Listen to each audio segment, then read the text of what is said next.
नमस्कार दोस्तों, species in news programme में एक बार फिर से आप सभी का स्वागत है। जैसा कि आप सभी को पता है, इस एपिसोड में हम बीते उन सभी स्पीशीज को लेते हैं जो किसी न किसी वजह से चर्चा में बनी हुई थी, और इसी के साथ ही आपका टॉपिक जीएस पेपर 3 एनवायरमेंट से संबंधित है। और अब हम आगे बढ़ेंगे और देखेंगे अपनी सबसे पहले स्पीशीज के बारे में, जिसका नाम है चींटी मक्खी की 2 नई दुर्लभ प्रजातियां। यानी कि ये चर्चा में क्यों है, तो हाल ही में चींटी मक्खी की 2 नई प्रजातियों की खोज की गई है जो कि काफी दुर्लभ प्रजाति मानी जा रही हैं। अब इनके नाम क्या है, तो पहले का नाम है मेटाडॉन घोरपदेई और दूसरी प्रजाति का नाम है मेटाडॉन रिमेरी। और आपको बता दें कि यह हॉवर फ्लाई के माइक्रोडोंटिने उपपरिवार से संबंधित है। अब बात कर लेते हैं इन दोनों प्रजातियों के बारे में। तो ये जो पहली प्रजाति है मेटाडॉन घोरपदेई, दिल्ली के उत्तरी रिजवन में देखी गई है, इसकी खोज की गई है। और जो दूसरी प्रजाति है मेटाडॉन रिमेरी, इसे पश्चिमी घाट के सिरुवानी पहाड़ियों में इसे खोजा गया है। और आपको बता दें ये जो दोनों प्रजातियां हैं ये दुर्लभ रूप से पाई गई हैं और ये संकटग्रस्त इन्हें माना जा रहा है। और इसी के साथ आपको बता दें कि वर्तमान में विश्व में कुल 454 प्रजातियां दर्ज की गई हैं, जिसमें कि भारत में केवल 27 प्रजातियां ही इनकी देखने को मिलती हैं। अब देखेंगे दूसरी प्रजाति के बारे में, जिसका नाम है डार्विन की छाल मकड़ी। सबसे पहले तो यही जानेंगे चर्चा में क्यों है। तो वैज्ञानिकों ने डार्विन की छाल मकड़ी के अत्यंत मजबूत रेशम के उत्पादन की परिस्थितियों का अध्ययन किया।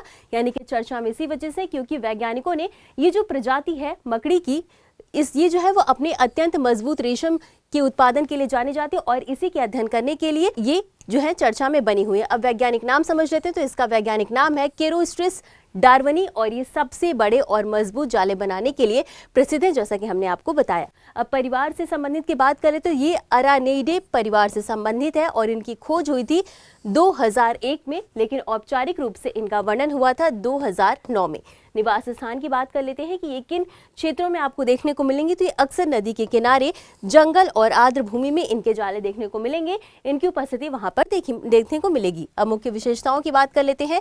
तो ये मध्यम आकार की मकड़ी होती है। इस प्रजाति में जो मादा है वो नर से बड़ी होती है, साथ ही ये गहरे भूरे रंग की होती हैं और छाल में छिपने में सक्षम होती हैं। और इनका जो ये जाल की बनावट आप देख सकते हैं, ये वृत्ताकार होती है, यानी कि गोले में होती है, और इनका जो व्यास है वो 82 फीट यानी कि 25 मीटर तक होता है। तो ये दूसरी स्पीशीज भी हमने देख ली। अब आगे बढ़ते और तीसरी स्पीशीज के बारे में जान लेते हैं, जिसका नाम है खारे पानी का मगरमच्छ। अब सबसे पहले तो हम यही जानेंगे चर्चा में क्यों है। तो ओडिशा में ड्रोन आधारित एक सर्वेक्षण किया गया और जिसमें ये पाया गया कि खारे पानी के जो मगरमच्छ हैं उनकी आबादी में वृद्धि दर्ज की गई, यानी कि इनकी संख्या में बढ़ोतरी हुई है। अब ये जो मगरमच्छ है इनके कई और नाम भी हैं, वो नाम कौन कौन से ये भी जान लेते हैं। तो अक्सर इन्हें एस्टुरीन मगरमच्छ, इंडो पैसिफिक मगरमच्छ, समुद्री मगरमच्छ या सॉल्टी मगरमच्छ के नाम से भी जाना जाता है। अब निवास स्थान की बात कर लेते हैं। तो ये अक्सर खारे पानी के क्षेत्र में, नदियों में और मुहाने और मैंग्रोव में ये देखने को मिलेंगे।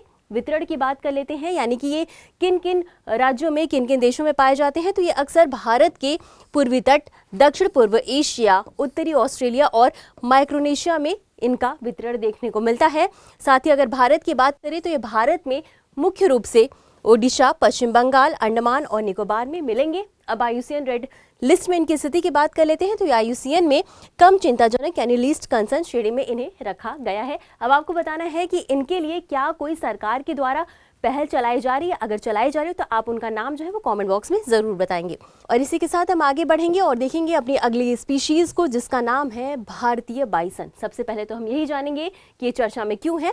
तो दिब्रीगढ़ वन्यजीव अभ्यारण्य में एक वर्ष में भारतीय बाइसन की संख्या 189 से बढ़कर 848 हो गई, जो कि इनकी काफी अच्छी वृद्धि को दर्शाता है। आपको बता दें कि जंगली मवेशियों की सबसे बड़ी प्रजाति मानी जाती हैं और ये बोविडे परिवार से संबंधित है।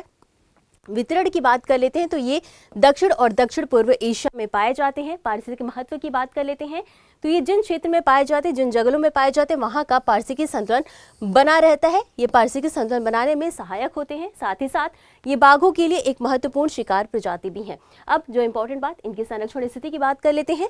तो इन्हें IUCN के वल्नरेबल श्रेणी में रखा गया है। साइट्स की परिशिष्ट वन में शामिल है। साथ ही साथ ये वन्यजीव संरक्षण अधिनियम 1972 की अनुसूची 1 में भी शामिल है। तो इतना समझने के बाद अब आगे बढ़ेंगे और देखेंगे अपनी अगली और अंतिम स्पीशीज को, जिसका नाम नाम है क्रस्टेशियन इंडियाफोंटे बिजोई। सबसे पहले तो यही जानेंगे कि ये चर्चा में क्यों है।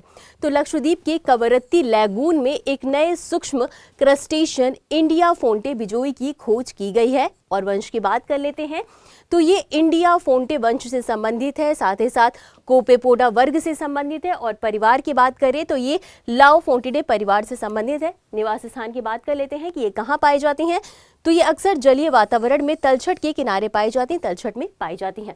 इनके शरीर की आप बनावट देख सकते हैं, यह आपके अर्ध बेलनाकार इनके शरीर की बनावट होती है। इसमें जो मादाएं हैं वो नर से थोड़ी बड़ी होती हैं। इन्हें मुख्य रूप से मियोफोना कहा जाता है। इसका मतलब ये होता है कि 1 मिलीमीटर से भी छोटे आकार के जो नन्हे अकशेरुकी जीव होते हैं उन्हें मियोफोना कहा जाता है। तो ये थी हमारी आज की सभी स्पीशीज। अब इसी के साथ आगे बढ़ेंगे और आपको एक प्रैक्टिस क्वेश्चन है यानी अभ्यास प्रश्न है, इसका जवाब देना है। प्रश्न है, देब्रीगढ़ वन्यजीव अभयारण्य किस राज्य में स्थित है? आपके पास ऑप्शंस हैं, ए उत्तर प्रदेश, बी उत्तराखंड, सी बिहार या डी ओडिशा। और इस प्रश्न का उत्तर आपको हमेशा की तरह कमेंट बॉक्स में देना है। तो आज के लिए बस इतना ही, मिलते हैं अगले एपिसोड में इसी तरह कुछ अनोखी स्पीशीज के साथ। तब तक के लिए धन्यवाद।